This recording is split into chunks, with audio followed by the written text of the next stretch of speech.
Welcome back to Studio 10 Live. Many of you may have watched the VMAs this past weekend. I thought, maybe my son or daughter could be the next Taylor Swift or Michael Bublé or Nicki Minaj or Justin Timberlake or Rebel Wilson out there. So what does it take to be in the music industry these days? Our music industry insider, Bruce Wozniak, joins us now to talk a little bit about what it really takes to make it in the biz these days. I know a lot of people are watching the VMAs and are like, you know what, maybe I could do that. I've got a good voice. I can maybe move a little bit on the stage.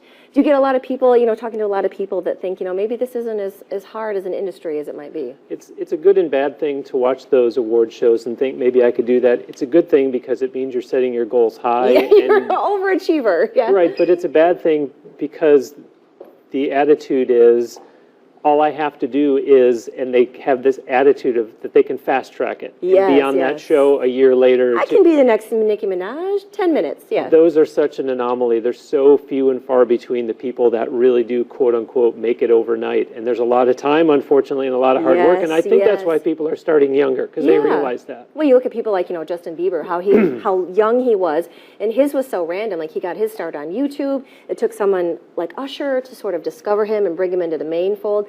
Like, so basically one of your first tips is be realistic about your expectations, right? Be realistic, yeah. The parents, I always tell the parents to be supportive, but at the same time, you have to seek the opinion of an uninterested third party.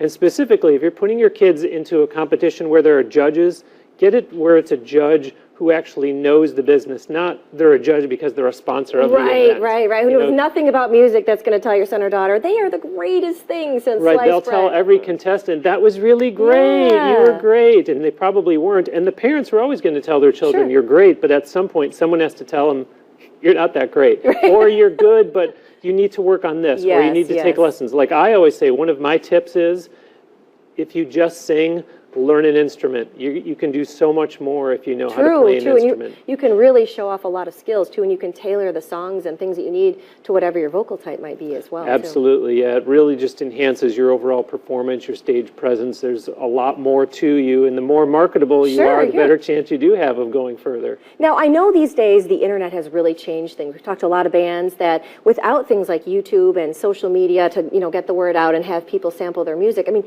do you find that, too, that it's really changed the way that you can be discovered or how you can kind of navigate through the system? Very much so. I'm almost proof positive of that myself. My podcast is, I have listeners in over 85 countries. How would people otherwise find my show without the internet? And lo and behold, the guests that I'm talking to are saying the same thing. They're giving songs away for free on Twitter so that their music will get out there. Yes, I have a client myself who someone found her on YouTube and contacted me as her manager and said, we're from this television show, et cetera, et cetera. So it is happening. But again, I also want to be realistic. These are real life examples, but don't count on them. But it's not going to happen for everybody as well. Right. Do you need all the stuff? I mean, you look at the entourage that surrounds some people now, a stylist, a vocal coach, a business manager, all these different things. Do you need the entourage? When you're Taylor Swift, when you are the people that you were listing off, Bruno Mars, et cetera, yes, you do need all those people. Right now, if you're playing locally in Tampa, you probably need one person to help you out, preferably a professional, because again, a lot of the people that I dealt with when I was starting my career in the music business would say, oh, my dad helps me. And you'd find out that the dad is a realtor.